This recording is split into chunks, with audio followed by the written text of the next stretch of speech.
Welcome, ladies and gentlemen, to Real Racing USA and what would be an Inside Florida Racing, it looks like. But CeCe Brooks and Rob Elting, the bonehead man himself, joining yours truly, Bill Green, here at Eastbay Raceway Park for tonight's, wow, we're going to give it away, the big ring, $3,500. Imagine I can't believe we have to give that ring away finally. It's a beautiful ring. Yeah, and I almost want to spill the beans who it is, but I can't because I think I see him out there. It's still a secret. Sorry, I was just trying to make sure we were ready. Yeah. Anyway, we look forward to bringing you lots of good stuff tonight. We're going to bring you lots of people. We're going to talk to everybody and anybody that wants to talk to us. First off, but we're also going to have an opportunity to talk to Don Ream. We'll talk to Al Varnador about what he's going to do to upgrade this track and make it better. And we'll also talk to anybody that will talk to us, including crew members. So, hey, Bill, why does this seem like deja vu all over again? I don't know, but we were here a year ago and did the same thing. Gave away a big ring to a big guy, and I tell you what, we're looking forward to it again. Thank you, and we'll be right back. Okay, they're trying to watch Prelude to the Dream is our big problem. And they're eating the great food here, and drinking. I see adult beverages being consumed. And yeah, well, they got it all here, beer and wine on tap, so to speak, plus the Prelude to the Dream, Tony Stewart's race to show off a little late model dirt racing with some of his friends from NASCAR and so forth. So everybody's here watching that. If you're listening to us, you're close enough, jump in a car, come on down. It's free to watch. Grab you a nice pizza, a hamburger, whatever you want here. Got all kinds of good food, Hungry Howie's and Casbor's in the house with some great food. So, Jack, what's happening, buddy? Hey, we're just here because this is a good excuse. I mean, we can come and hang out and watch racing on TV. You know, I haven't got to see you in a while. This is like a reunion for me and you. Yeah, that's right. It is. It's an Inside Florida Racing reunion. It's been at least a year since I've seen you, I think. Yeah. I'm 30 pounds lighter. I'm about 20 pounds lighter, so at least I didn't go on the same diet you went on, thank goodness. But it's good to see you here.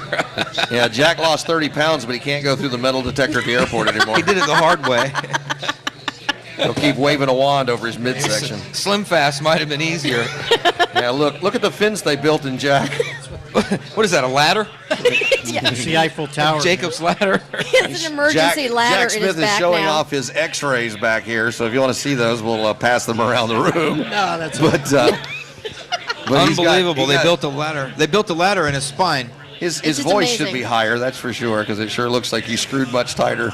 So Inside Florida Racing now has moved to Wednesday night, which is kind of cool because I work on Wednesday nights. Wait, now is this an official move of Inside Florida Racing, Jack, or this is just a temporary? This is Real Racing USA No. Yeah, night. this is Real Racing USA. Starting next week on the 16th, Dirt World will be back on the air on with Billy the Kid Osborne and Joe Lineberry. They did that show the last year and a half, and that starts back next Wednesday night at 7 o'clock or 8 o'clock. I'm not sure right now. I forget which one it is. But Okay. 7 or 8 o'clock, one of the two. Well, I know everybody. Inside Florida Racing, we haven't quite figured out when that's going to happen again yet. Okay, well, sign me up. I'd love to come back and do the show again. Good. Well, my phone still works, you know. So Rob is signed up. I still have a studio, and I have one less person living in my house now. So I can see Rob now. Rob going. Hey, You didn't make enough enemies last year?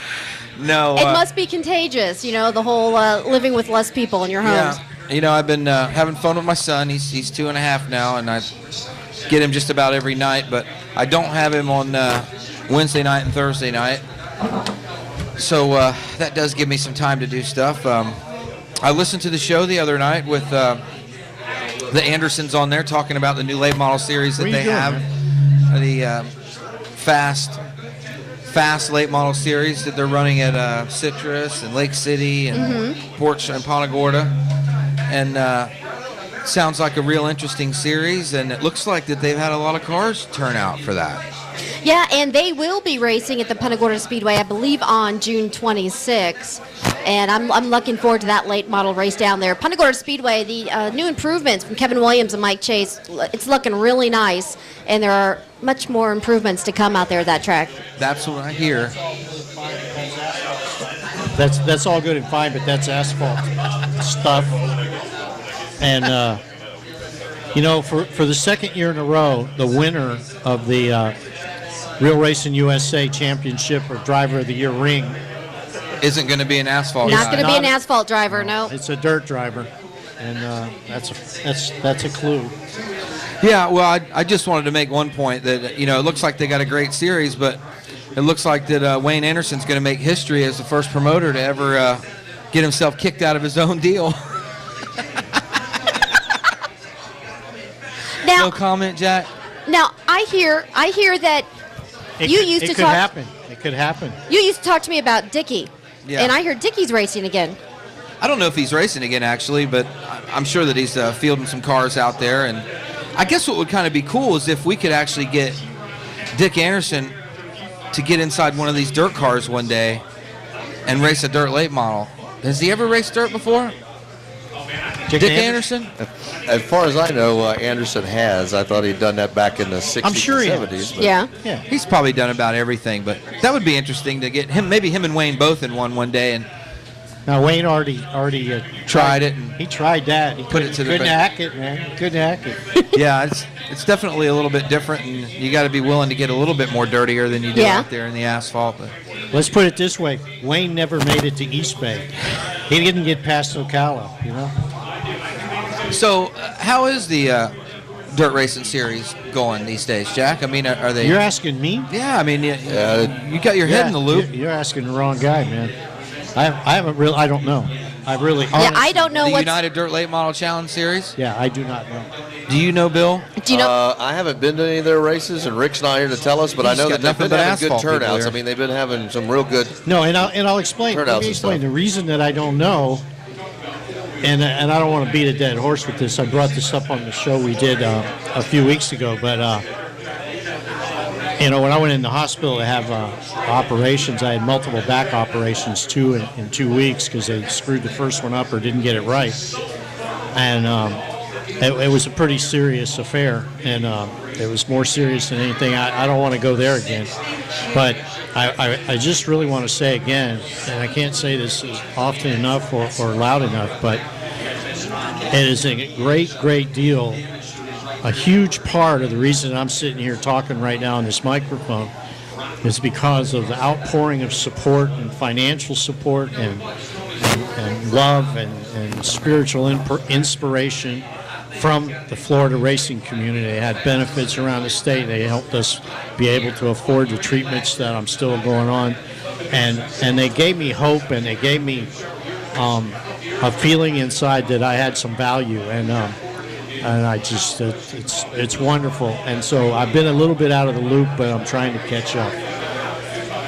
Well, it's good to have you here, Jack. I mean, there's no doubt that all of us love you, and we were all thinking about you and always trying to get a hold of you. And I just know that it's good to have you back. It's good to be sitting back here doing the show, and you're here, Cece's here, and Bill Green's here as the new spokesperson for Punta Gorda Speedway. What do they call that place now? Punta Gorda Speedway. The airport that's authority appropriate. asked that they add Punta Gorda back into the name so that would make sense for the whole community and so forth. It's worked out well in their favor, I That's think. probably definitely appropriate. I also need to say welcome back and thanks to Jack. Jack and I have become real good friends in the last 10 or 12, 15 years, and we kind of tried to keep up with what was going on with him and stuff each and every day that we could, but give him plenty of time to get himself healed up and so forth. And when I went about, I guess it was 3 weeks ago, up to his house, it didn't look like Jack to me, and now he looks like Jack again. So it's great to have him back. We appreciate all the work that everybody's done to help him. And once again, I'd like to say thank you to the racing community, because I know many racetracks put forth the effort to raise money to help Jack out through the tough times and keep Karnak alive. And a lot of that really did help. His wife Kathy was so touched and stuff that people would step up like that. And we always do for each and every one of us that needs it. So we want to thank you so very much for that help, and on Jack's behalf and the rest of Karnak.com and Real Racing USA, Inside Florida Racing, and all the other shows we do. Thank you so very much. I did want to bring a point out, since we're back on the air and there are folks out there listening that race at Sunshine Speedway or that ran in the USA Late Model Series, that we lost a good person in the racing community, Ron Summers, who used to own the 93 late model that Brandon Johnson was driving and that Rob Parlow drove for many years. He was a great car owner. He was a great. I raced with him and his family at Sunshine when I started racing street stocks. I raced with his father, and his father passed away, and he lived a great life and was a young man, and passed away, had a heart attack a couple weeks ago, and it's just I just wanted to say to the family out there, I'm still thinking about him. His son RJ and his daughter Tiffany and wife Vicky, they're hurting without him, I'm sure, and he was just a guy that used to always help out. He'd always be there for you, and helped a lot of guys in late model racing as they got started in it. And he put a lot of guys in race cars over the years. And Ron Summers will be definitely missed by a lot of people. And I just wanted to put that out there. Surely he will. Hey, we're also getting a chance to watch the Prelude to the Dream. How many of you came to watch the Prelude to the Dream tonight? Hoping to get a chance to see it because you can't afford to do it every year, that kind of thing. How many of you are pulling for Bill Elliott to win one? That'd be kind of cool, wouldn't it? He's in this one. Casey Kane, Bobby Labonte's there. Joey Logano, Cruz Pedregon's that from drag racing. Tony Stewart, Marcus Ambrose, Dave Blaney. We've also got Kyle Busch Racing. Jimmy Johnson's there. Matt Kenseth, Travis Pastorina. And let's see, David Rudiman's there. Anybody a David Rudiman fan? I thought there might be a few. Justin Aguilar. And let's see, A.J. Allmendinger's going to be there. Clint Boyer. Ron Capps ran good last year. Jeff Gordon. Ryan Newman. Brian Vickers. I take that back. That's right. Brian's out because of his injury. Kenny Wallace is there. Eric Amarola, another one of the hometown boys from Tampa area. Ricky Carmichael, come down and cut his teeth down here in the South. Carl Edwards. Ray Evernham's going to get in the car. Denny Hamlin. Tony Kanaan. And Ken Schrader all going to be there tonight. 25 of them, I think they got like 4 teams or team racing. You get points for the team. So keep an eye on the TV to get to see what's happening as they're starting to get through practice, qualifying, or something else going on up there now. I don't even know. But we'll look forward to seeing what's going on, a prelude to the dream. Tell you what, we'll take a short break, I guess, real quick if we can, and come back on the other side with one of our special guests here in the house with us. We'll probably start off with the old man himself, Don Ream. Don Ream going to come up and talk with us about sprint car race. Oh, she went to get Al. Oh, I'm sorry. I knew you were pointing that way. I just didn't know who to. I was like trying to figure out what's going on. Okay, we got to turn this up because you're a little taller than Brandon was. Are you going to take a break? No. You want to take a break or not? No, he's here. Let's go. Go. All right, Al Varnador stepping in. Al, Eastbay Raceway Park.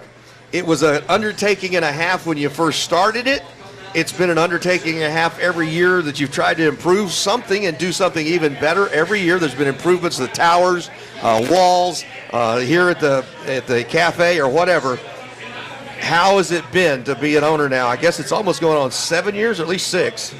September 11th will be 8 years. 8 years already. Wow. And time flies when you're having fun.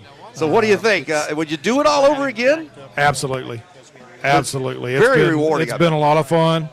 There's headaches at times. There's times that racers are racers and track owners are track owners. And like I said, they don't see on the same page. But we all work together, and everybody. We got a good group of racers who've been around here for years. And again, 90% of the time, it's all fun.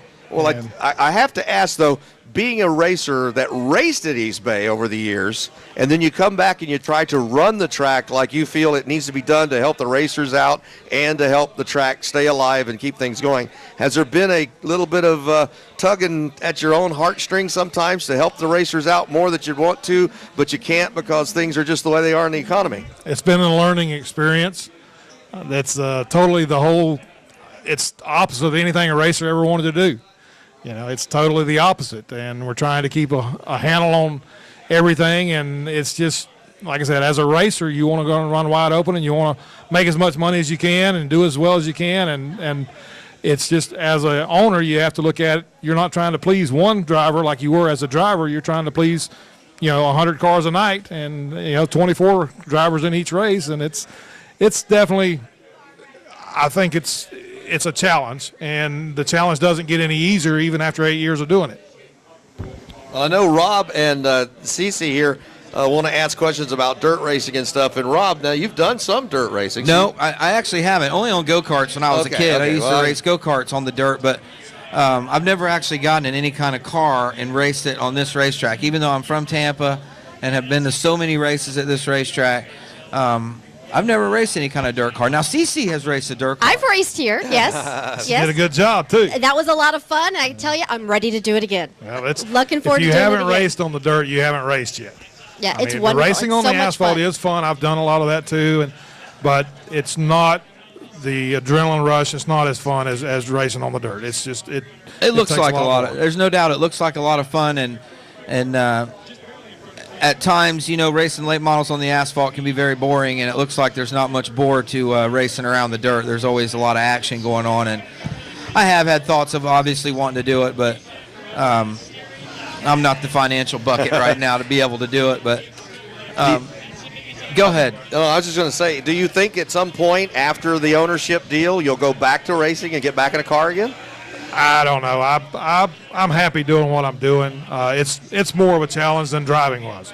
My biggest challenge is trying to get that racetrack every week to where it's consistent and it's racy. There's nothing. Winning a feature, to me, the experience was fun. Seeing the guys go 3 and 4 wide for 25 laps, that's my challenge now, and that's what I shoot for. And I try hard to make a racing service that they can all enjoy and put on a good show for the fans. And luckily, we've been headed in the right direction. Florida is the worst place in the world for heat and things that work against a dirt track, and it's really a challenge. Every week, I can do the same thing every week, and it'll be totally different. And so it's a day-to-day experience getting the track ready. Well, you have a great facility up here, and I live down in Charlotte County, and I talk to a lot of my listeners who, they don't mind making the drive up here to watch good dirt racing because they love your facility, they love your track up here. Well, that's what we've tried to do is keep doing things that make it better for the fans, just like this cafe in here. They can come early and they can come in here and have a meal before they go. If they have that long drive, they can sit down and enjoy being here instead of come in, make the drive, go to the races, and then make the drive home. It can help them to have a break here, and it's just trying to do the right thing for the fans so that they don't mind the drive. Mm-hmm. Now, of course, we're coming. It's summer. We're coming into our rainy season. That's always a challenge for you because. Well, it's a no-win situation for all tracks, but it really, does have a greater effect with the dirt. Our disadvantage is on the dirt is that we can't wait until it rains at 7 o'clock, blow it off, and go racing at 9 o'clock. So it depends on what we get and when we get it. We try our best to get the show in, but there's times that's why we found it was better to go ahead and do an abbreviated schedule during the summer. We only run 2 nights in July and 2 nights in August. And over the 8 years we've done that, it has been, I would say, 90% of the time, the weeks that we took off, there was rain in the area that day that would have made it a non-profitable race. So we did the right thing. The summertime, I wish we could just run all the way through the winter and not run at all during the summer because the fans have too many things in Florida to do with things that are in air conditioning. The heat just keeps people away, and then you've got the rain situation. If they going to go to the racetrack and they see rain in the area, well, they may go to the restaurant where they know they're not going to get rained out, or they may go to the movies where they know they're not going to get rained out instead of coming to the racetrack. So that, and it's tough in Florida in the summertime, but our abbreviated schedule has helped that a little bit. How hard would it be to rotate the schedule and run a short season 1 year just to get through the summer and then start a regular season in September, finishing it back in probably May? Well, we just about do that. I mean, the only time we're not really running is Christmas, the week before Christmas, Christmas week, in January. And the reason we don't run in January much is because we're getting ready for the Nationals and everything. I mean, we work harder during the January trying to get things spruced up and all for our Winter Nationals because that's our Super Bowl. And so that time of the year we have to have that time off for that. But we're looking at some scheduling in January that could possibly make it to where we do just about run all the way. I mean, you can't run against Christmas because too many families has got to they got to take care of their kids and everything. We don't want to put a burden on the families. We want them to be able to come out here, and Christmas time is usually a tough time. But like I said, January is we're thinking, it will be better for us than July or August. Yeah, you guys definitely put on the best program during the winter than any racetrack does. There's no doubt about that. You guys work every day. Well, we got a great crew here that, we run more races in that 1 month or 6-week period than 90% of the racetracks in the country run in a year. And great shows every night. I mean, not no slouch shows. Those are great shows every night. We got a good crew of people here from my other owners that own it with me, and all the people doing the work with us that are here. That, like I said, they're the ones that make it work. That's the thing, is everybody works together, and it's. I'd rather do that month than I had to do the rest of the year. Well, maybe you should try maybe doing 2 months of it, and then, like he said, you could take off a little bit, because it's great weather. You got to admit, there's nothing like the winter weather here in Tampa. Well, we did that this year. We brought it up to 6 weeks, but the weather really, we had the worst weather we've had in 50 years this year, and it really put a damper on it. You couldn't get any colder in Florida than it was those 90 days. No doubt about it. Wow. But now you guys tweak the Winter Nationals almost every year, too. You figure out what's working best and what seems to be working biggest. Of course, 6 nights of late model racing seems to still be the premier week of everything. But the sprint cars, they're still coming out of the cold and coming down to hide out and do a week or two. And open wheel modifieds have really gained a lot of ground lately, too. Yeah, the open wheel modifieds are doing real well. The crate late models they've gotten their foot in the door, and they're starting to come around, and that's beginning to be a pretty good show. The late models, they're the premier week. I wish I had 2 weeks of them, and we're trying to get some ways to have more weeks of them. But again, this year we tried a lot more, and the weather really hurt us. So next year we're not going to quite step out that far, because it's just not feasible. Well, I got a quick question now about late models. That is the regular super late model and the crate late model. Can those operate somewhat like sprint cars do? When you have a 360 show, you turn around and do a 410 show, they can use the same kind of chassis, wings and stuff, throw a different motor in it. Can the crates and the supers do kind of the same thing, to where you could bring 2 cars, I guess, always from a team, but you could do both in the same 2-week period? Basically, they're the same chassis. It's just a total different setup for the super motor than it is the crate motor. The crate motor is not as forgiving as far as making a mistake. They have to be more, the chassis has to be better, really. With a super, you've got more motor. The motor can make up for what a car is not doing. But the real critical thing is the crates are more, it's more driver in the crates than it is car. And in the supers, it's more motor.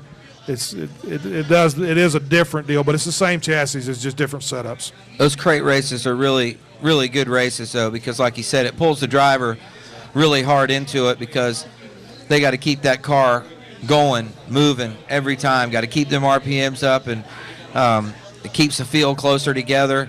And it's kind of like the same guy winning every night. It's kind of like your go-kart racing. Right. It's momentum racing. They can't make a mistake, and it plays into our regular late model class. We have open motors, we have crate motors in it, and they run together. And it just depends on the track surface and their setups as to who has the best night.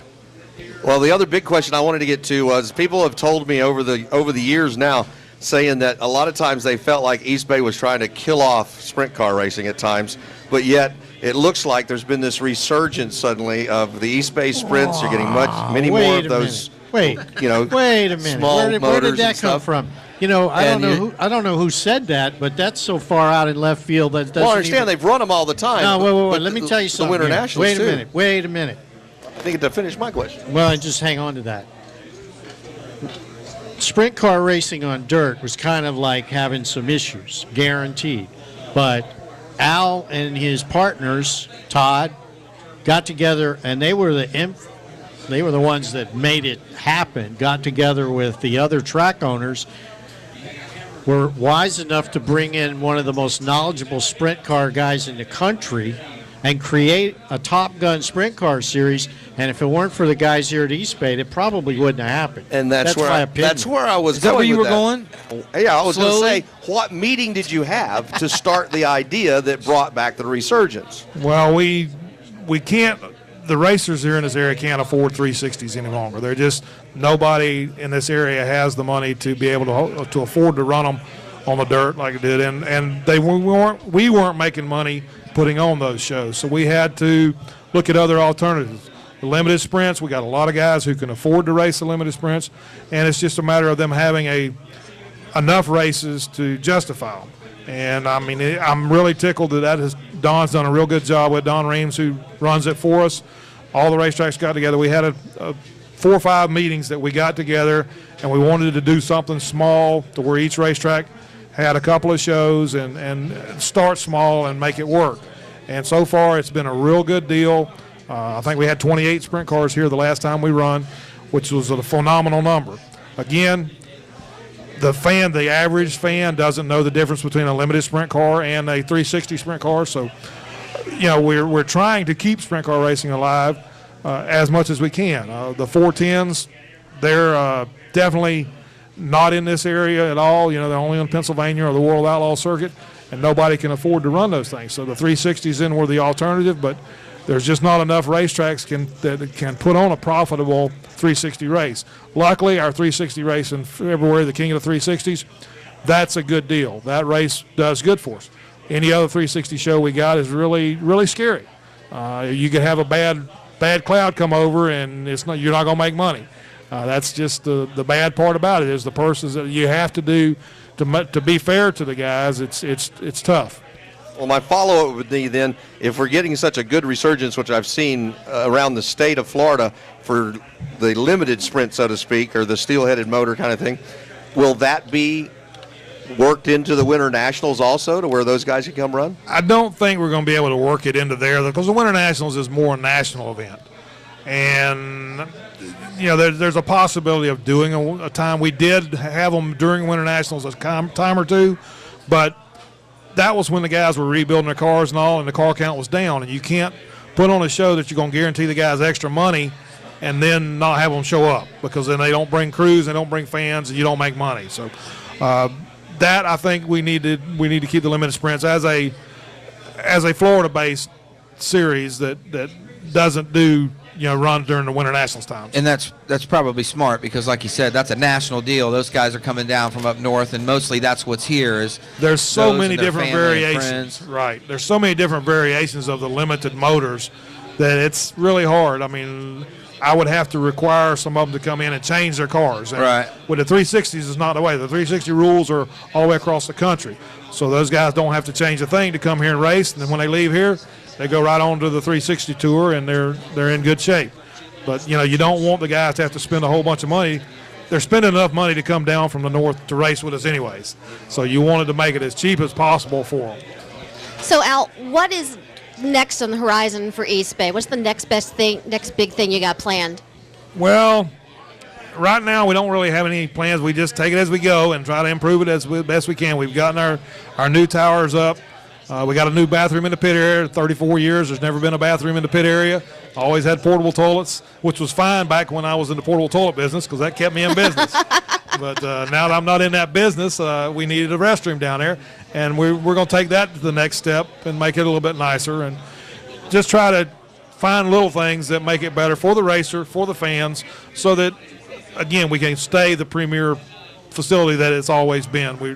We'd like to stay ahead of it. I've seen some personnel changes, too, and even like Russ Calabrese coming back, but he doesn't have a camera in his hand anymore. But it seems like he's fallen into a niche that is really good and really helping Eastbay, keep the fans happy and so forth. Well, that's the wonderful thing about Eastbay, is that from day one, the people who were here, they loved what they were doing. They loved it for the right reason. They weren't here trying to make money at it. They were here because they loved what they were doing, and they enjoyed it.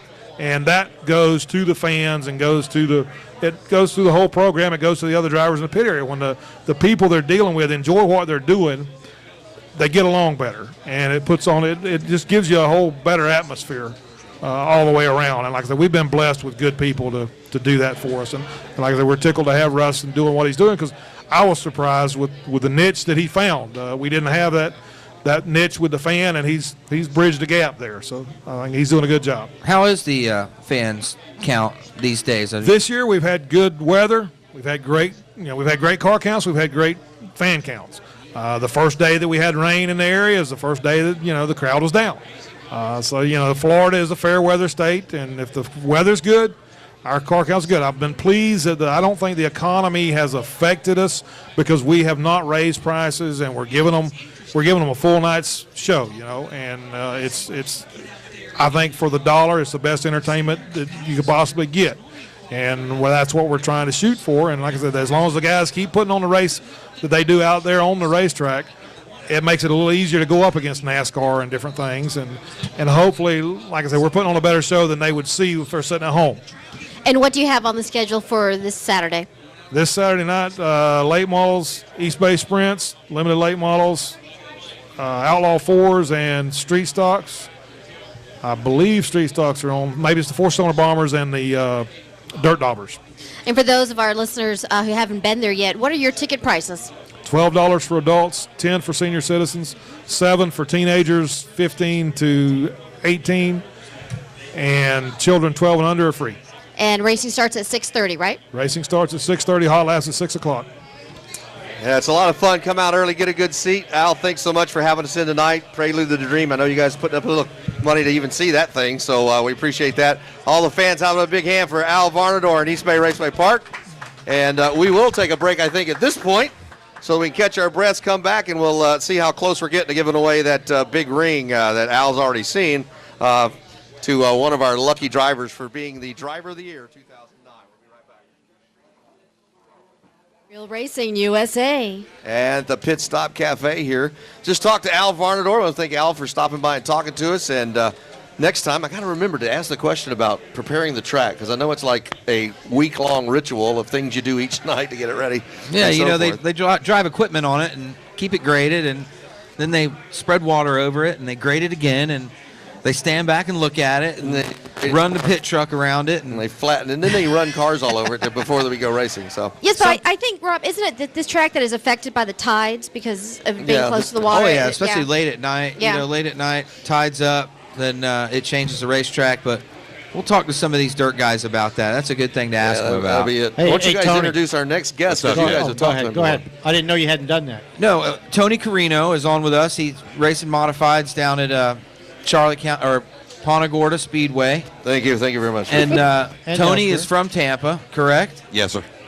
And Yeah, I was looking. I think you might have been almost the longest haul, except for the guy that came from close to Ocala. I think there was one other, but it was. I asked him. He won the race. I think he drove 3 hours to get there or something. Who, Doug Moff? Yeah. No. It wasn't Doug. Come to think of it, you're right. It was he won a heat race or something else. Then I don't remember, but he's losing anyway. his mind. It's not that far from Tampa. But you guys with the open wheel modifieds don't mind traveling a little bit for a good race. No, sir, not at all. Tony, how long you been racing modifieds now? This is 3 years. You 3 do years. Do a lot So, before that. And something yeah, else? well, what did you race before that? Go-karts back in the early 90s, and that's it, For go karts to open wheel modifieds. pretty much. Kind of fits right in. Jeez. So why did you choose the open wheel? Gentleman that came with me tonight, that I brought with me, his name's Ricky Coffin. He's a good friend of mine and my neighbor.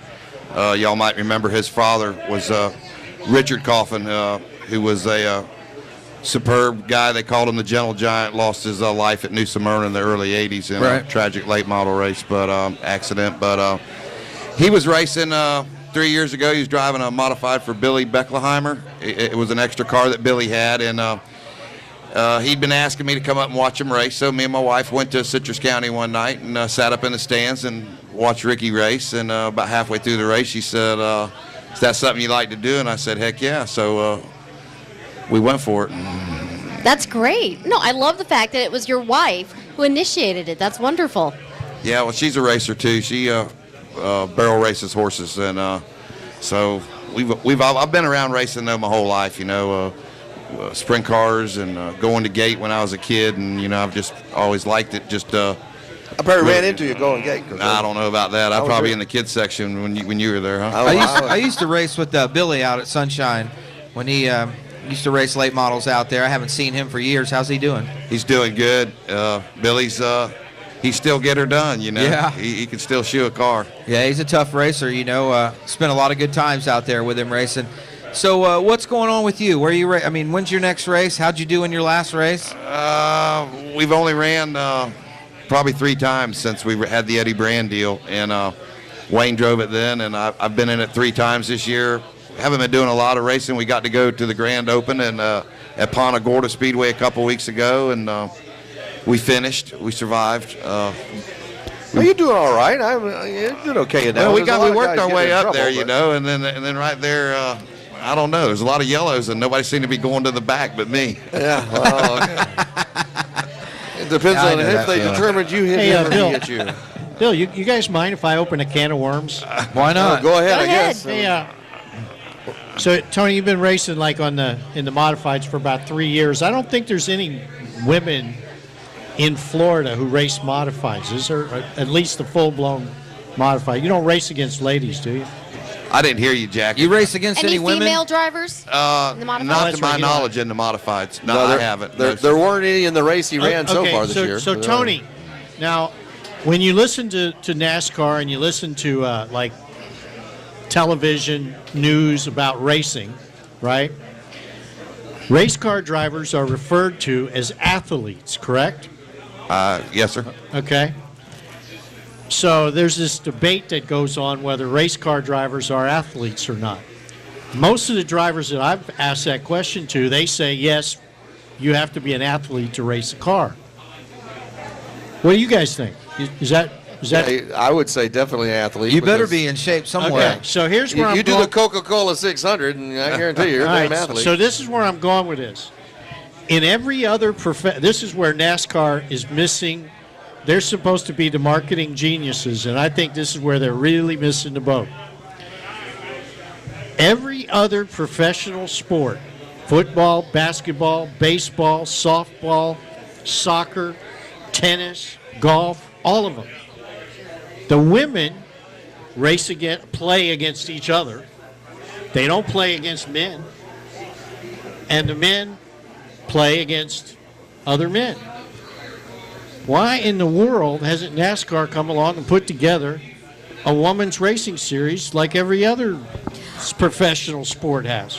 Well, I'm going to say my first guess is going to be financial, because it's my understanding that the WNBA does not do as well financially as the NBA. And I personally, I don't think it's really necessary. I think it's great to see the Really? women out there racing, with the men.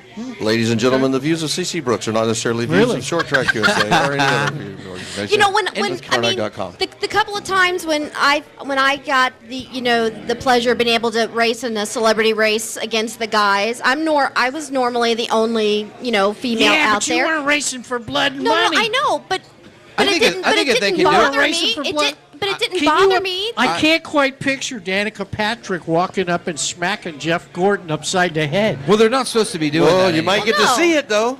I think. You would pay to see it, wouldn't you?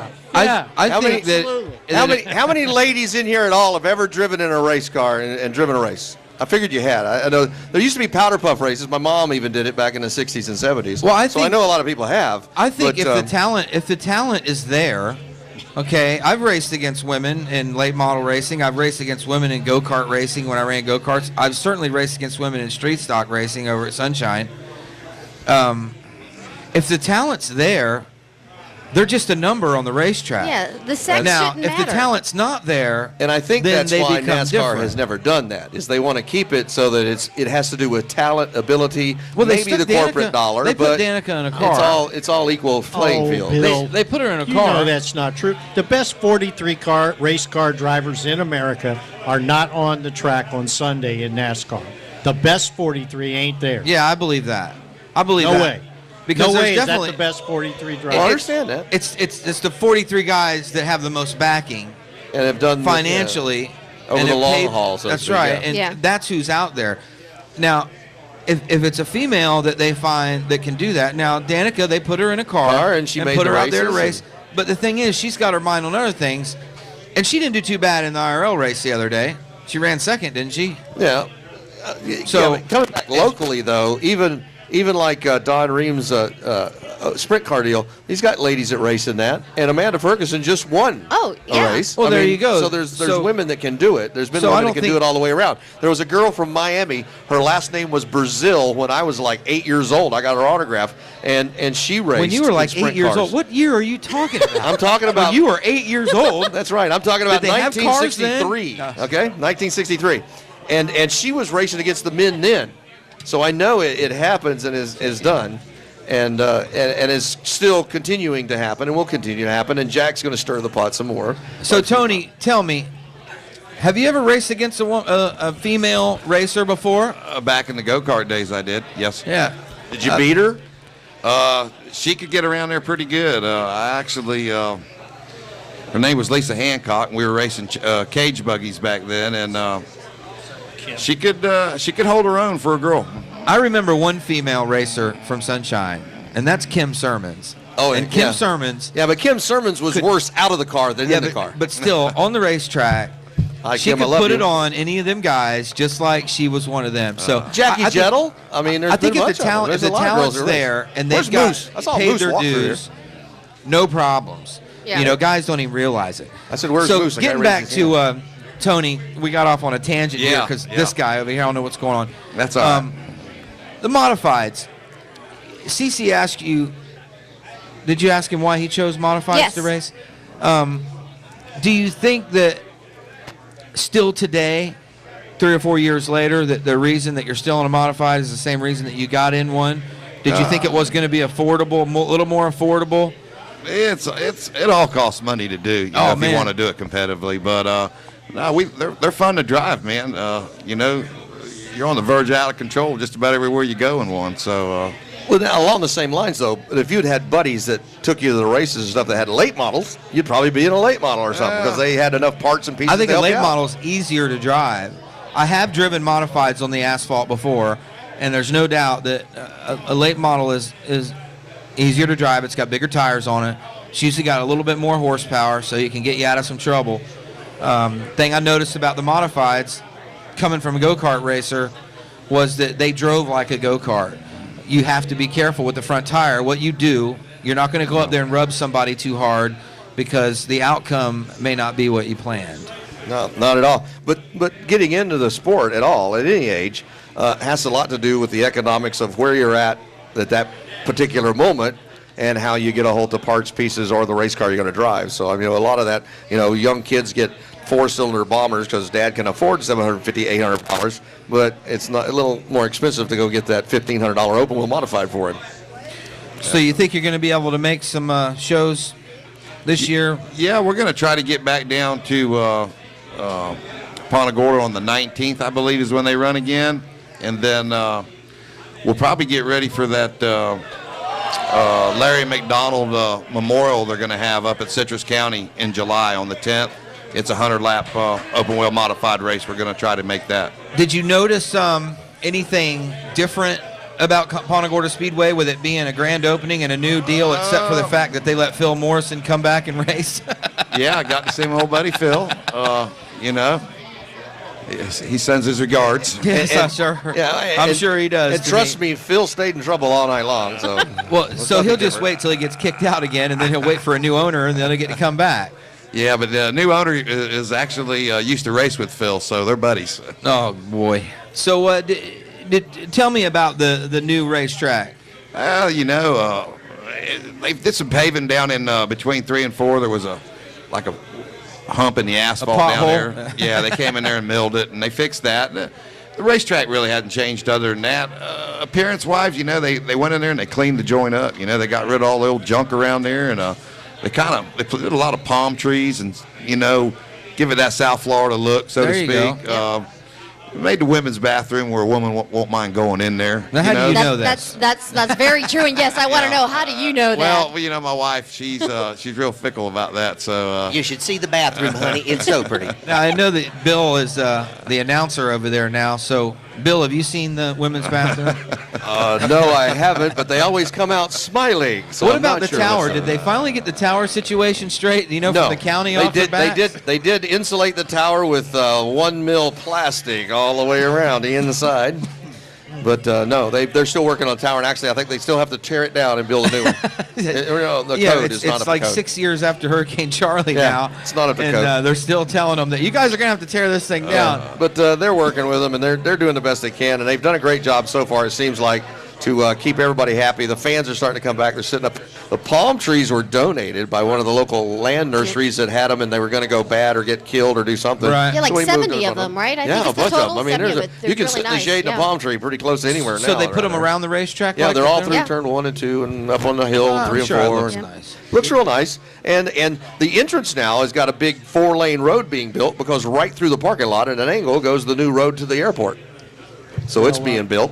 So we got plenty of parking now. They kind of cleaned it off for them. One thing that a lot of people don't know about Tony, Tony's a pretty good organizer too. He organized a race last year at Citrus, right? Yes, Tell sir. us about that deal. That was, I don't know if most of y'all know Eddie Brand when he passed away on us. Eddie worked many years for Jimmy Cope and then went out on his own the last 3 years. And he had a massive heart attack at the age of like 47. And That's the first that I've heard of that. you You know didn't? that? Yeah. Never heard of that. Yeah. Did you know who I'm talking I about? absolutely know Well, who this you're is going to talking be news about. because he's going to tell you what he did. Actually, he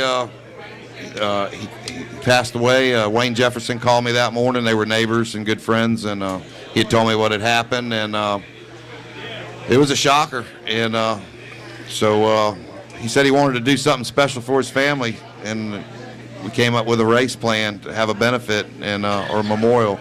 And within a couple of days after Eddie's passing, we had a racetrack and we had a date, and we were able to race. I think it was all said and done through all the lap sponsors, and there was a lot of people that helped us. A ton of Which people. track did you go to? We had to race at Citrus County. It was last December 19th.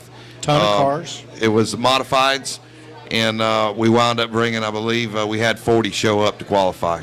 Wow. Okay. How When's cool the is last that? time you heard of 40 modifieds on asphalt showing up anywhere in Florida, huh? That's outstanding. Well, it's a shame Definitely. that somebody And has to it pass has to away do- for that. it has to do with That's a the big passion kudos of the to you, racers, man. though. That's a good deal. And a friendship and how the family of racing operates, gang. If we haven't caught on to that in 20 years, please catch up with me, because that's how we operate. Somebody has a problem or something happens in a family like that, the racers step up.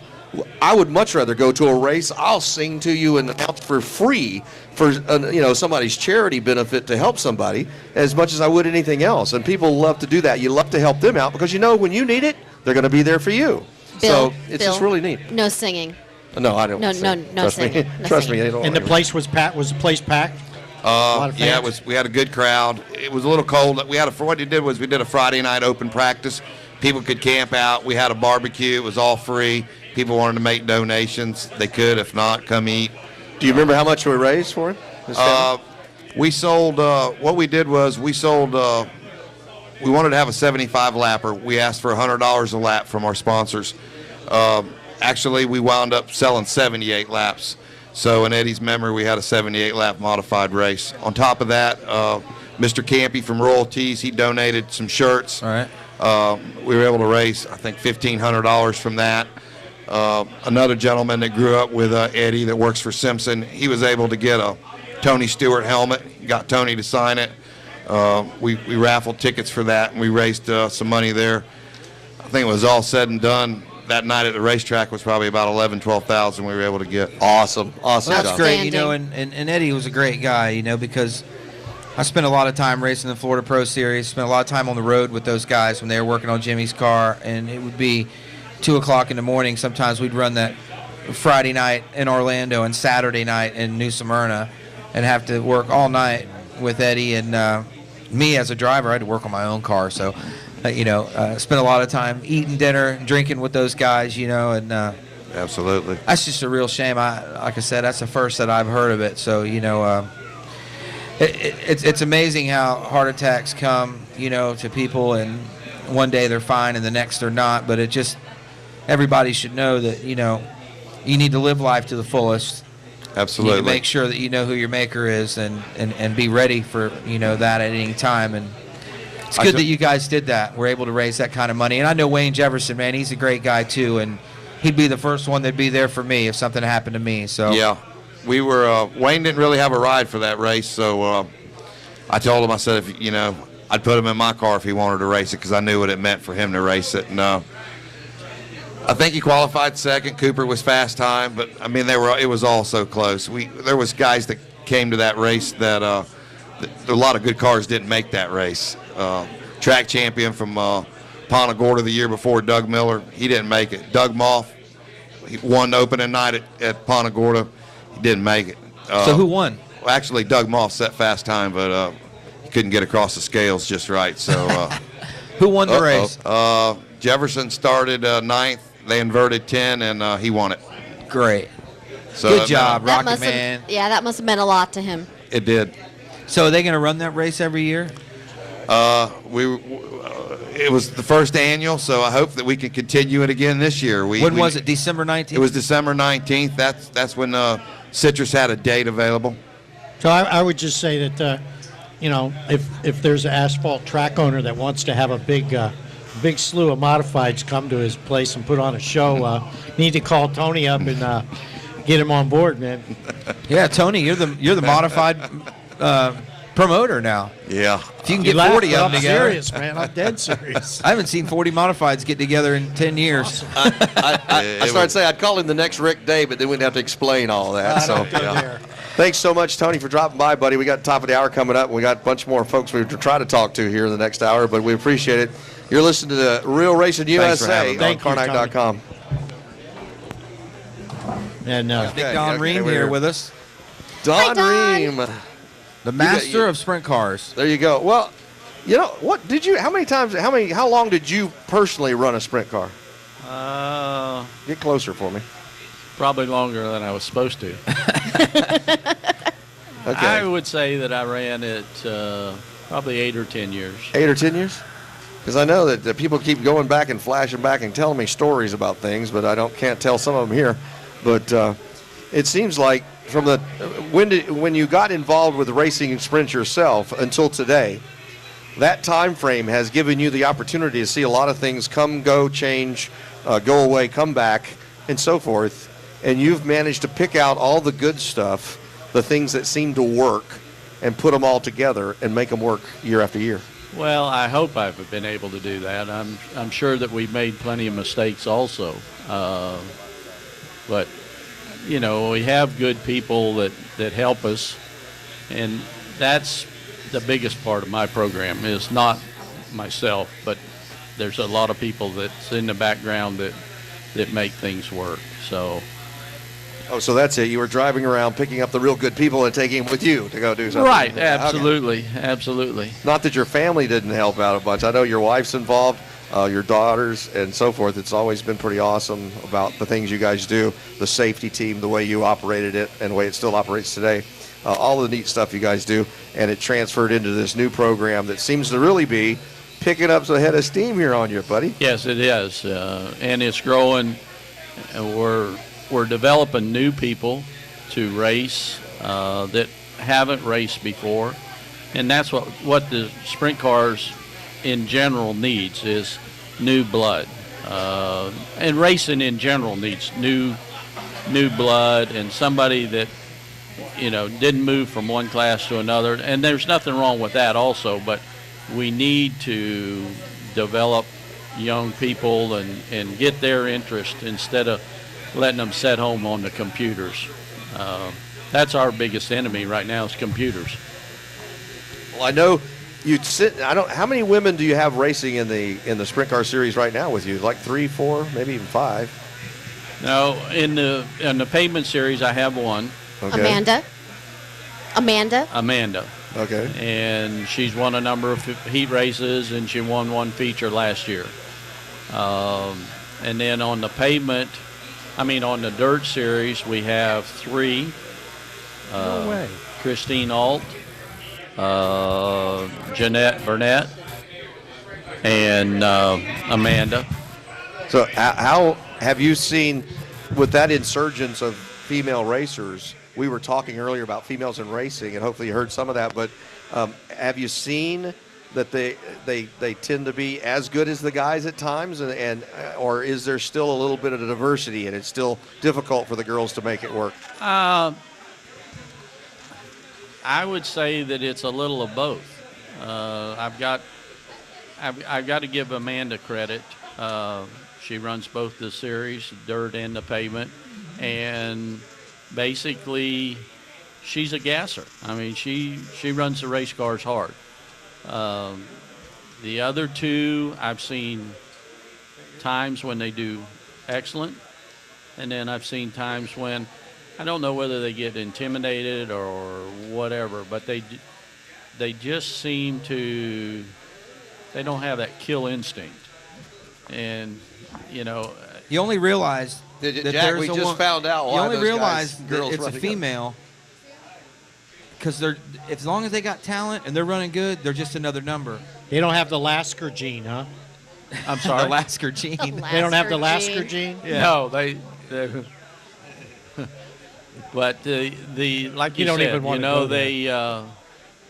they just, some of them just hesitate, and you know, we both know that, or we all know that when you hesitate, that's the downfall in racing. Especially in the series that you're running, you got to be in the gas a lot there. Right. And when they're packed together in a group, there's no room for lackadaisicalness, for lack of a better term. Right. You've got to be on it and be racing just like them. And if not, you're going to stand out. Whether you're male or female, you're going to stand out. And they're going to call you a bonehead.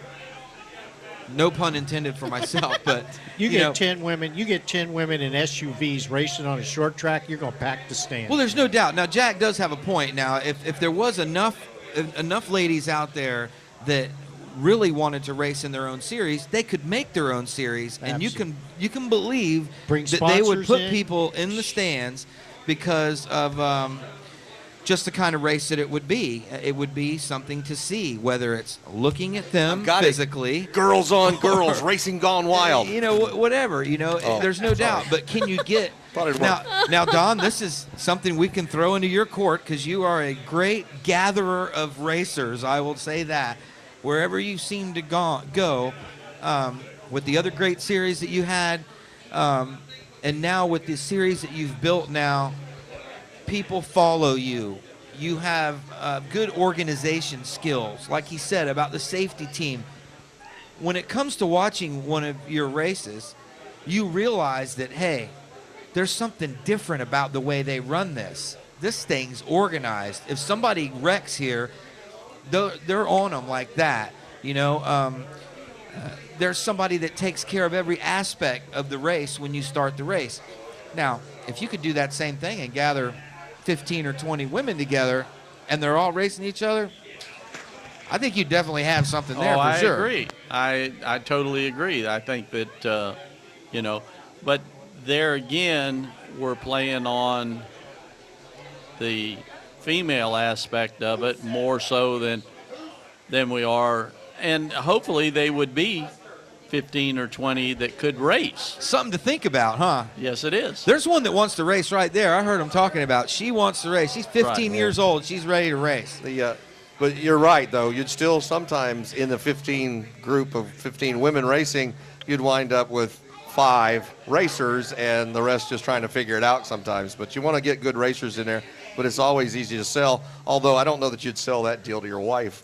It could be a little tricky there, but it would be Whatever fun will to make it put happen. people in the stands. Yeah, I understand. Well, I understand. It's sell tickets, no doubt about I it. think it would definitely put people in the stands at least for a while. Right.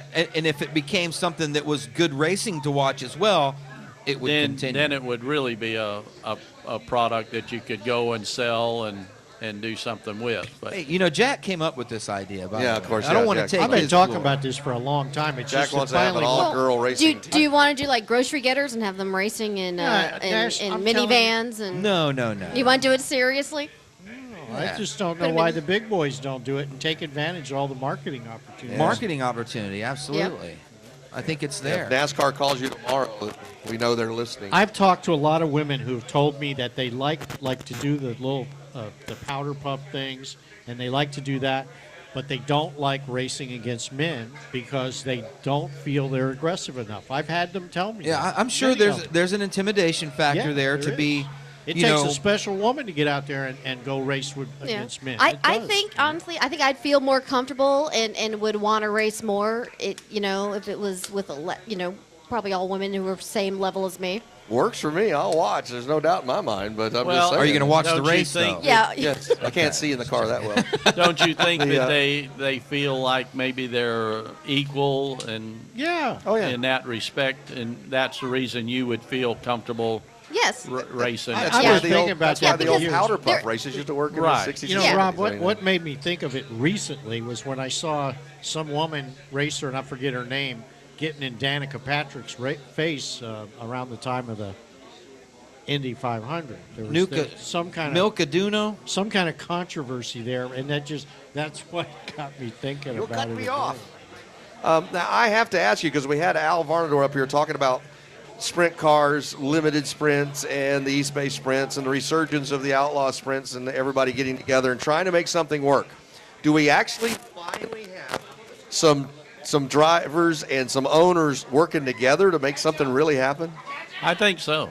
I really do. I think the racetracks are working together in this dirt series, and that's what's making it work. So the guys, I mean, except for an extra sponsor throwing some money at the purse, they're getting paid the same whether they're racing at Eastbay or they're going up to Ocala or they're down at, somewhere else. It's exactly right. The person and the pay scale is the same at all the racetracks. And it's not dependent on the number of cars, That's correct. even though you're getting 30 almost every time. Are you getting 30 cars now? See, I haven't talked to you in probably a year and a half, maybe even 2 years.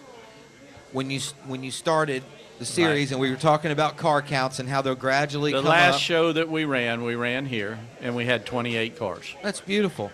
Right. That's Is that all you cool or need for what, a great man? show, And I Right. knew that it would all come to you because, like I said, your organization skills of gathering people together and the fairness of the race itself, and the aspect of being about the racer more than about politics, definitely shows in car counts and guys following your races around. Well, the biggest thing is we try to treat everybody equally. We try not to, show any partiality. I was a real favorite with Lasker a couple weeks ago. I disqualified him. I mean, he didn't come to scales. He didn't follow the rules. So I'm sorry about your luck. But if I had not, and I made him happy by letting him get away with that, I had 20 guys that would have been unhappy. Yeah. So, there's only one way to do it, is go by the rule book. There you go. And I think Fair that's and what's consistent. Yeah, and I think that's what's endeared Don over the years to people. Plus, they don't see Don Ream in a Cadillac living in a 5-bedroom mansion because he's getting rich at this. He's not done it for the money ever, I don't think. I He's got made it all pretty in much- the Cayman Islands. There you go. There you go. Must be. Because, they realize that he's there trying to do the best and put on a good show, and he likes, being able to do that and have the crowd be happy, the racers be happy, the track's happy. Everybody's a win-win-win-win situation for even him and his crew, and it just keeps happening every time. When Don tries to do it, people come, they listen. Yeah, that does sound like a dang good idea, and here we go. We got another good thing going, so hopefully it won't get messed up again. But I tell you what, it's awesome to see the sprinters coming back. Now, you've seen some guys come out of the garage with their cars that hadn't raced in years. Exactly. I've had 4 or 5 guys on the pavement, and I've had some dirt guys. Taylor Andrews was one that's threatened to come back and race. He's with the dirt. threatening? Yeah, he's actually threatened me. He's going to come and race. That'd be cool. The moon has to be just right, and some other things have to be just right, and then he'll come. But, he has threatened to come and Another race. great racer, Yes. Taylor Andrews, for What's sure. next up for you guys? Where are you headed? We race at Charlotte County or Punta Gorda Speedway this week, and then the following week we race at Lake City on the dirt. So Good job. it's back to back for Well, us. keep them hopping and keep them humming, baby. Well, we hope that we will. We have additional purse money for the show Saturday night down there. I saw it was like 12:15. I think it came out a weird number. 12:20. 12:20. And basically, what it is it's like what we've done is increased the whole purse by 12%, and that uses up the $1,000. And There you we go. try to do it It's right through the equally field. all the way through the field, rather than make it a Dolly Parton deal and have it That's a all good on the deal. top. That's a good deal. 12% That's it. across the board. Yeah. And- Anything you want to talk to your racers about while they're listening? Anything you forgot to tell them in a meeting or something? Or No, just come race. there you go. All right, we'll see Come them. and have fun. We'll see them Saturday night at Punta Gorda Speedway down there. You just drive south on 75 to exit 161 and hang a left. You can't miss it. It's right in front of the airport. Look forward to seeing you there, Don. All right. Thank you you, so Don. much. Thanks, Don. Thank you. See you Don Saturday Ream. How night. about a big hand for Don Ream and the gang? And I don't even know where we won't even go away. We're going to go. No, we're not going to go anywhere. You know, Jack's we got to talk about last year's show a well, little bit. last Get yourself. February and March, we did 4 shows from this location, and we interviewed a lot of cool people. And one of the things that we were doing in 2008 and 2009 is we had the Inside Florida Racing Show that was on every Monday night, and we presented a driver with a plaque each month for the driver of the month. And at the end of the year in 2008, we awarded the driver of the year ring. It was like a $3,000 beautiful gold and diamond ring, and that went to Johnny Collins, late model driver. And this year we started doing it the same thing in 2009, and then because of my health and things, we had to kind of quit doing the monthly deal because we weren't doing the shows. But we still persevered with the deal, and we kept aware of who was doing what. But last year, you know, I remember on March the 19th, we had a guest on who was the February driver of the month. Yes. And he was here with us, and we interviewed him, and he talked about his desire to win 2 championships in 2 different series at the same place, which had never been done. And we're going to find out if that was done. Do you have some other comments? You guys were all here. No, I remember sitting down and talking to the driver and stuff. Yeah. And when you go back through a season and you try to figure out who's going to be, you know, driver of the year, for gosh sakes, having a real good month doesn't always equate to having a great year. But it does sometimes when you start in the first of the year and continue to have a good month every month, month after month. And I would imagine that this is a good time as any to Well, let's put it like this. Jeff Matthews, this is your day, brother. Come on down, Jeff. Come on down. Driver of the year in 2009 was Jeff Matthews. 2 championships, more wins than I can even find or count. Great job. Have a seat, buddy. And not only that, you said you were going to do it. That's right. You said you were right gonna here do it. a year ago and said, I'm going to do it. I'm going to have And I'm gonna at do it least for 2 Mr. championships. I'm going to win as many races as I can, even if I can't to get those championships. It's like and a that's World your Series ring. ring. It's presented by CC. It's only worth about $3,500. Best we could do. Okay. Sorry about that, man. But I mean, you had an awesome year in the big picture, even though you had some nights that were horrible. Yeah, we set out at the beginning of the year. We wanted to win 2 championships here at Eastbay Raceway Park, and I've been racing here for 20 plus years, and I can't remember any season that anybody's done that in 2 divisions at the same racetrack. But not only did we win 2 championships, we won 3 because we won a championship at Ocala. So we won 3 championships and 34 features last year. So we worked hard, and it was a lot of, you know, I got to say thanks to all my guys, because it was really all my guys that put a lot of effort in that. You know, we race on Friday night and got to get up Saturday morning and wash race cars and maintenance race cars and be ready to race Saturday night, and then race Saturday night, and they got to get up Sunday to wash race cars and get them ready to put back in the shop and get ready to go again. So if it wasn't for those guys, I mean, I couldn't do it. How many total races did you actually go to during last year? Did you ever count them? No, we never kept up with them. Because, I mean, there's like 30 weekends here usually every year, at least 30, 32, depending on the rain situation. And if you did Ocala, the races they did do, which would be probably 18 or so during the year, and so forth, you went well over 55, 60 races, I bet, if not more. Yeah, it was probably 55 or 60 races, I would say. Because you keep seeing the bank account go down, then okay, come back, I got good. You know, Yeah, it's gonna go down. we won a lot of races, but we spent a lot of money to do it. Hey, now, did you decide at the end of the year though in 2009? Okay, we busted our butts last year. Let's back off a little bit, or do you still have it? We haven't been racing that hard this year. I'm concentrating on opening another business, and we race, but not as much as we did last year. We don't, if we feel like going racing, we didn't go race the Powell Memorial, and that's a big deal for everybody, and we didn't go race it. I say, hey guys, we're just going to sit out and not race this one. We were trying to be ready for Volusia. They had a 1,200 to win race on Saturday night when we were ready, and we got all the way over there to the gate, and they called the races and ringed them out. So we come back home. I know you worked hard at it and stuff, and I'm always worried that when Jack starts calling people to tell them to be here, that he's going to kind of give it away. So did you have any idea that you're up for this one? No, not really. I didn't know what it was about. He just asked me to be here, so.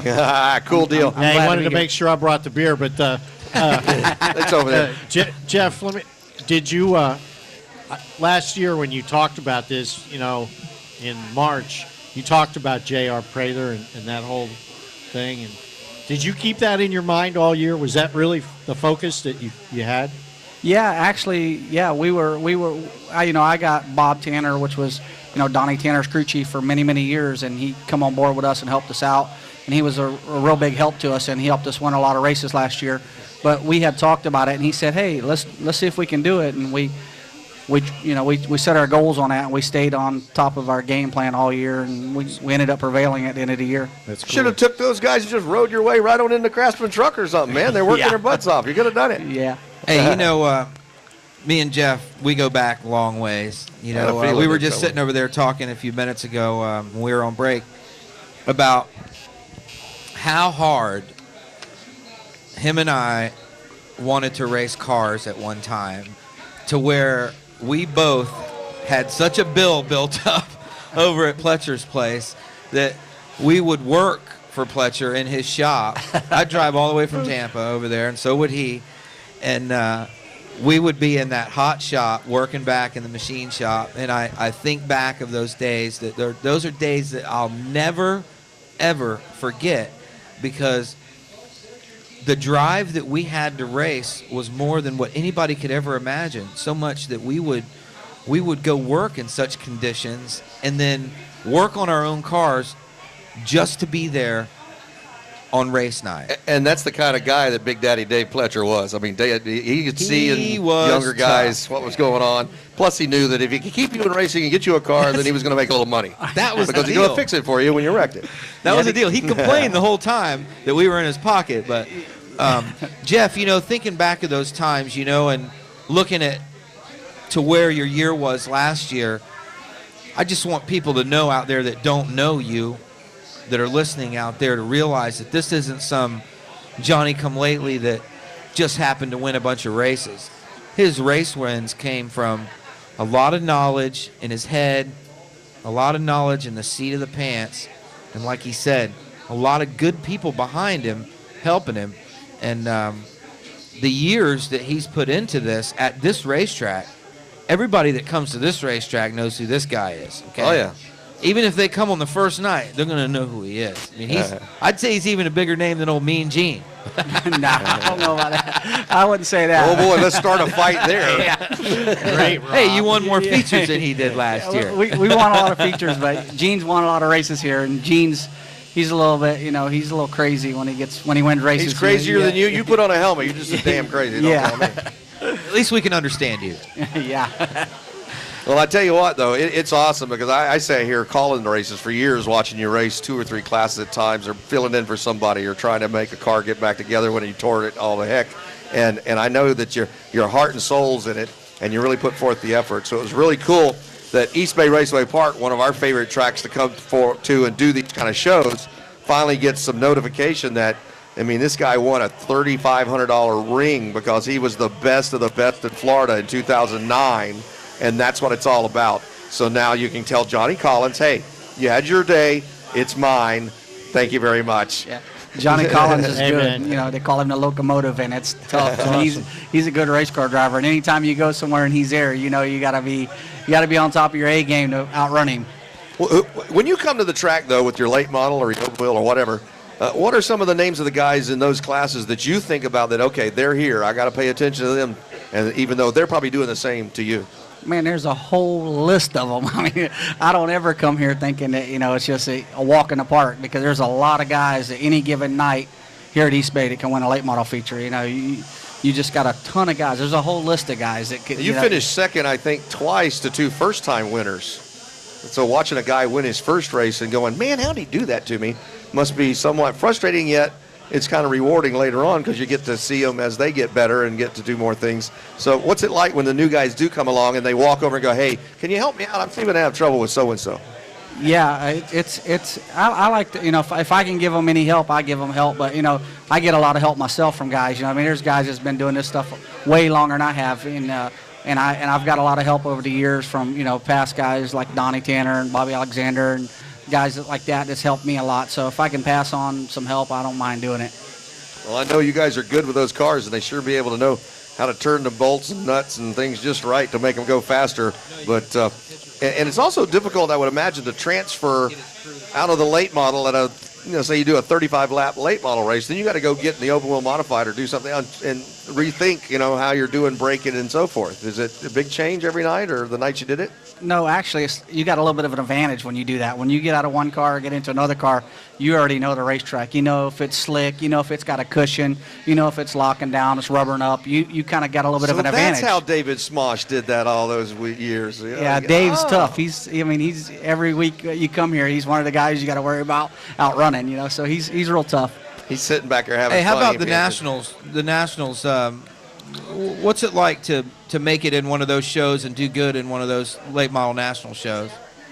It's good. If you make the show, you're doing good. Because there's a lot of guys that come from all over the place to come here and race. Of course, we only race the crate nationals, and but if you can make the show, you're doing good. So how'd you do in the crate nationals last year? We just made the show basically. No, yeah, we did all right, and we ran 5th one night, and I don't know. I had Devin Dixon drive one of my other cars. He won a couple nights, and we got DQ'd for engine issues or whatever. But yeah, we made a show every night, but we didn't do as good as I'd like to do.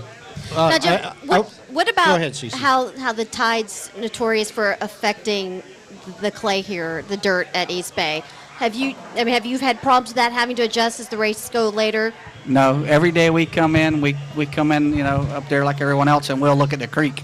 We'll see if the tide's up or if it's down, and we kind of adjust to that. So we know what we're doing. But how does it actually affect the surface that you're racing on? It affects it. If the tide's going out and you're running a late feature and the tide's out and the racetrack's going to get black and slick, you can pretty much count on that. Bob's real big on that. One of my guys, he watches that river down there, and he'll always be telling us, hey, we need to do this, or we need to do that. We need to have this tire, or we need to have that tire. So he's always on top of that. Well, I would say, in 2008, Johnny Collins was very dominant in the late model dirt thing. Anywhere he went, he was winning. Just winning everything. And over the years, I've seen, Dick Anderson one year. Dick couldn't lose anything here about 6-7 years ago. And it seems like every year there's somebody, sometimes a couple of somebodies who just are real dominant. But I'll tell you, man, you owned it in 2009. It sure seemed like it, man. Your name was up here at top more times than I saw anybody else. And I know you've sat here and watched the Donnie Tanners and the people that run really good week after week, always there on top, always winning championships. But it wasn't just here. It was at Volusia, and it was at Eastbay, and it was at Ocala. North Florida, did you get that one too? Yeah, we won a Winter Nationals night over in North Florida. Yeah, so we've won races anywhere we went, but that's cool. We got to win Henry County to have a win at every dirt track in the Florida. Yeah, Henry County. That's cool. Yeah, it's way down there. We don't consider that a racetrack, really. Stop it! All the work. It's a sand pit. I like Kenny, but that place is it's terrible down there. I thought he fixed all that. I guess you can't fix sand. Tried. Yeah, you can't. It's terrible. He brought in all that special clay and everything, and he didn't fix it. Yeah, they dug it right across the fence. It's still a work in progress. Yeah. Well, congratulations, Jeff, from all of us at Inside Florida Racing and Real Racing USA. We're going to get a bunch of pictures with you in the ring while we take a break. We're going to take a break. Yeah, we'll be right back. We hope we got it right size. Welcome back to Eastbay Raceway Park and Real Racing USA, the 2010 version, as we get ready to go into our final Well, almost a 20 minutes part of the hour. We got lots of things to talk about. Rick Cates, I asked him to come up because he's a crew member, but yet he's still one of the crew members that's okay. He's the character in the pits. I know he is. So we'll see how this goes. We do have control of the microphone. I think we can turn it off if we have to. Rick. Hold on, they're bringing him his beer. Oh, he's bringing his beer. Oh, Gotta God. have his BL. Courage. Give me courage. Now, Rick, I'm going to ask you a couple of questions. One of them is from a crew member standpoint in the pits, how hard is it to race like someone like Matthews who races, 65 races last year, 2009, wins about half of them almost, I guess. And then he comes back down here and he tries to beat up on you guys. You guys are trying to outthink him and outdo things. Is it difficult to think that way, or do you just work on your car and heck with what happens? Well, I think running with Jeff is tougher than anybody can imagine. David's kind of getting back into it and trying to get a little bit better, and we're proud to run with Jeff and all the old local guys, and it's a tough job. I mean, it's not easy like anybody thinks, So if we can run with Jeff and any rest of the guys, we're proud to do good. Well, now I got to ask you, as a crew member, tell me some of the things that people don't think about that you guys have to do in the pits that we never see besides, changing tires and putting fuel in it. There's some other things that have to go on. Well, the first thing we learned working with David, we do not work on the body. David is the only one that fixes the body. David can crash the car, and David's the only one can work on it. David doesn't mind us doing anything else, but when it comes to working on the body, David's like, no, this is my baby, and that's it. I want to make sure everybody understands out there listening around the world on the internet. We're talking about David Smosh, the 105 driver from Eastbay for years. Hasn't raced, I guess, a whole lot lately, but starting to get back into it again. So that's who we're speaking of, and you're one of the crew members that was willing to come forward, because most of them are on some kind of protection program or just got out of jail and they don't want to be seen, whatever it is. So you stepped up. We appreciate that tonight. We really do. Well, I tell you what, I think, and I'm going to brag on David. He is a personable person, and he's serious about what he's doing. And there again, I say, when he runs at Eastbay and he runs with anybody in this class, and we can run in the top 10 or even in the top 5, we think we've done something. So there's a lot of good cars here, and he's proud to end up second, third, fourth, whatever. So we're proud to be part of it. Are you so busy in the pit, though, that when he's finished racing, or even before he's done his race, that you get a chance to walk up to the fence and watch the other races and become a fan again a little bit? Well, I'm able to come up there once in a while, but when David's demanding, I mean, we don't. He's got a million things, and when we do something, it ain't right. We got to change it because David said we got to change like it, and we got to do this, and so it's pretty tough. Wow. You can always find a nicer boss if you want, I bet. Well, Rob didn't Monday treat his through people Friday, very he's okay. Saturday, okay. I don't want to say what he is, so. As a racer, okay. Your crew can never quite think as quick as you can There when you you're go. in the race There car. you go. And you know what you want, and you're thinking, surely they know what I want. And as soon as you think that they know what you want, and then all of a sudden you see them doing something that it's totally opposite, you kind of blow your head. Oh, you can't think that fast. You can't think that fast for David. When you think it, he's already said, no, don't do it. Well, I tell you what now, have you ever paid any attention, though, to some of the other racers around him and gotten kind of irritated at him and getting a little frustrated with how somebody's treating David on the track? No, because David's got a great outlook on it. He doesn't get upset. He doesn't get mad. He doesn't try to run over anybody. He's a racer. He's just here to race. He doesn't get crazy about it. So when we get mad, he'll tell us just calm down and everything's fine and So he stays calm and gets even oh with yeah them later. some yeah other time. he he don't get upset. Well, Comes from years of experience. Any run-ins with the track owners? You got any problems? Well, there's a couple guys. No, I'm kidding. No, everything's fine. He Bill's doesn't looking have for any dirt. issues and no problems. Is the travel okay? I mean, your family's got to give up a little bit sometimes for you to travel with him. Maybe locally Saturday night, not too bad. But when he goes up north or Lake City or well, if North he'll buy Florida. the beer, we all show up. So it's So strict. it's all That's- about beer. It's all about the beer. It's all about That's the it. BL. That's it. He's sponsored by Brews Oh, for that's it. Braun. And Bud Light. We don't ask for any Bud food. Light. More brew, We more Braun. before we leave the house, if he'll buy the beer, we're all good. So it's okay to drink in the pits at Eastbay. Is that it? Oh No, we no, I don't. see Al shaking his no, we head. don't drink Right in over the there. pits. No, You're no, not no, catching no, on, no. Rob. They have to There's drink it no- before they get to the There's pits. no It's drinking before in the they- pit. before None. they get have to it the drank pits. up. We drink after the race. We don't drink in the pit. That's unofficial. We don't do that. Very good. Al, you've taught them well. We appreciate it. No doubt about it. Why is it he didn't want to come up and he sent you? He's scared.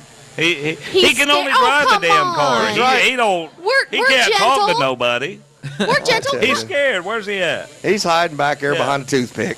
Oh, come on. Come on down. If I could drive the damn car and talk, I'd be okay. But I can't drive the car. So, Well, I tell you what, we appreciate you taking time to come here and talk at us as a crew member. Now, if we could just get another fan, we'd have it Well, made. thank you. I know what.